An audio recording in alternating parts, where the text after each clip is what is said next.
Assalamualaikum warahmatullahi wabarakatuh. Saya Anissa Fiatul Karamah di sini akan membawakan tema yang berjudul kunci berkah dalam hidup. Jadi sebelumnya saya akan menanyakan kepada teman-teman, berkah versi teman-teman itu apa sih? Nah, sebelum kita membahas tentang berkah, terlebih dahulu kita akan membahas tentang kunci dalam kehidupan. Nah, kunci dalam kehidupan ini ada 4, yaitu pertama adalah tujuan hidup, yang kedua rencana hidup, dan yang ketiga adalah tekun dalam segala hal. Yang keempat adalah optimis. Jadi untuk mencapai tujuan hidup tersebut, kita harus yakin pasti kita akan mendapatkan tujuan hidup tersebut dengan rencana yang sudah kita buat dan kita menekuni rencana-rencana tersebut. Nah, di sini saya mempunyai quotes. Nah, gunakan kunci hidupmu untuk setiap masalahmu. Apa sih artinya? Jadi dengan menggunakan kunci tersebut, masalahmu pasti akan terselesaikan dengan baik.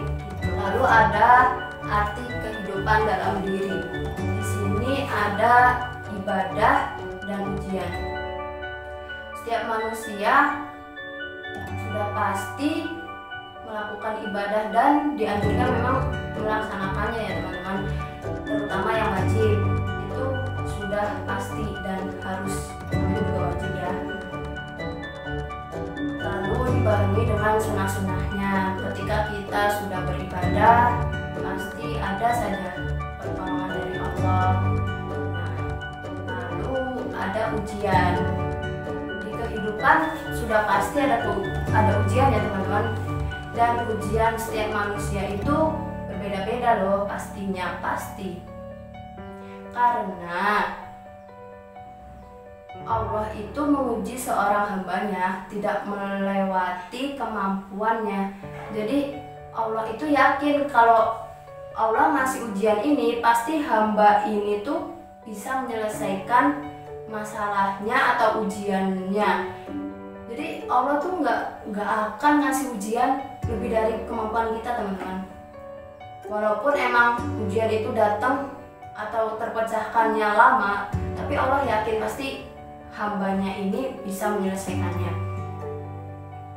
Nah, lalu kehidupan dalam dunia itu sementara, jadi segala sesuatu yang kita miliki ini hanya titipan dan yang selamanya itu akan ada di akhirat, dan di akhirat pun akan lebih baik dari di dunia. Jadi ketika kita meniatkan segala sesuatu hal dengan niat ibadah kepada Allah, insya Allah dipermudah dan di akhirat kelak kita akan mendapatkan kebahagiaannya gitu. Walaupun sekarang kita di sini susah, kita di sini masih merasa kekurangan gitu, belum berkecukupan, tapi insya Allah kasih lebih di akhirat kelak kalau kita niatkan segala sesuatu untuk ibadah kepadanya. Nah, di sini kita akan membahas tentang berkah. Berkah menurut saya itu ada 6, diambil dari kata berkah itu sendiri, yaitu pertama berbuat kebaikan, kedua berempati atau empati, ketiga rajin, keempat kawan baik, kelima adaptasi, dan keenam adalah hasil. Jadi kalau kita sudah berbuat baik kepada sesama, memberikan rasa empati kita kepada kawan, keluarga, atau saudara, dan teman-teman yang ada di sekitar kita, terus kita rajin dalam segala hal yang kita sudah buat gitu, misal rajin mengerjakan tugas, rajin beribadah, rajin berbuat baik gitu, hasilnya pasti akan kembali ke kita, kembali ke diri kita. Jadi segala perbuatan yang kita lakukan pasti hasilnya sama dengan yang sudah kita lakukan. Jadi kalau kita males-malesan, dan hasilnya juga nggak optimal gitu loh teman-teman.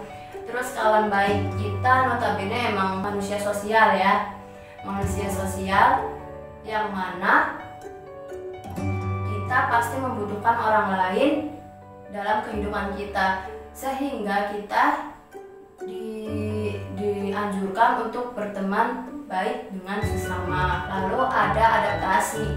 Jadi adaptasi itu sebenarnya mempermudah kita dalam bersosialisasi, dalam bermasyarakat. Jadi kalau kita mudah beradaptasi dengan orang sekitar, lingkungan sekitar, maka kita akan mudah mendapatkan relasi atau teman-teman baik juga gitu. Informasi-informasi akan mudah kita dapatkan. Nah, itulah hasil dari berkawan baik dan adaptasi dulu. Lakukan proses mencapai keberkahan hidup. Apa saja sih proses mencapai keberkahan hidup itu? Di sini ada 6. Yang pertama adalah ibadah. Jadi ibadah itu merupakan sesuatu yang emang udah wajib ya teman-teman, kita melakukan ibadah itu. Jadi ibadah itu mencerminkan kegiatanmu setiap harinya gitu. Nah, lalu berdoa.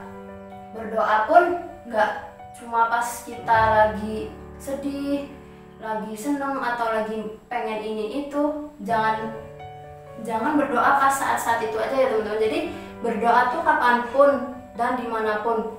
Ketika kita berdoa, Allah pasti mendengar doa kita dan Allah pasti menjawab segala doa-doa kita. Walaupun nggak saat itu, tapi Allah pasti akan menjawab doa kita di masa yang akan datang. Sehingga kadang kita tuh lupa kalau hal itu tuh jawaban dari doa kita yang pernah kita ucapkan dulu atau ya. Lalu yang ketiga adalah sedekah. Nah, sedekah di sini kita bisa melakukan dengan senyuman. Ya, senyuman kenapa?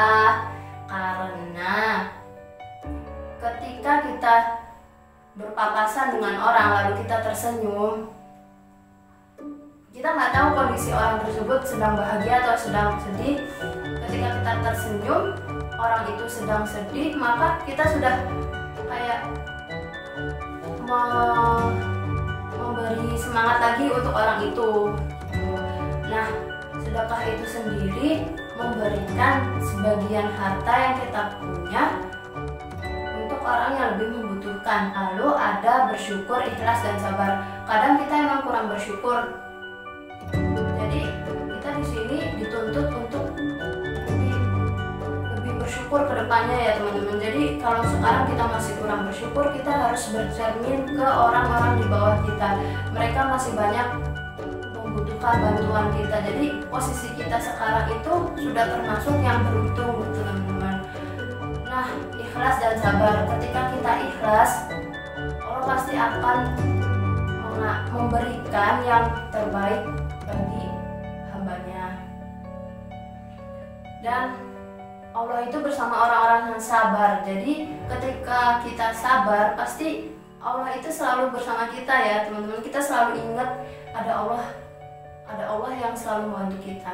Jadi Allah tuh selalu ngasih kejutan, entah itu dari manapun, perantara siapapun, bahkan kadang orang nggak kenal pun Allah kasih gitu loh rezeki untuk kita. Teman-teman, mulai saat ini stop menjadi manusia kurang bersyukur, stop menjadi manusia antisosial, dan stop menjadi manusia yang menyenangi perbuatan maksiat. Jadi itu semua gangguan-gangguan setan ya teman-teman. Emang maksudnya di saat kita ingin mencoba berbuat baik pasti ada godaan ini itu, dan kita harus yakin kembali lagi ke kunci hidup kita.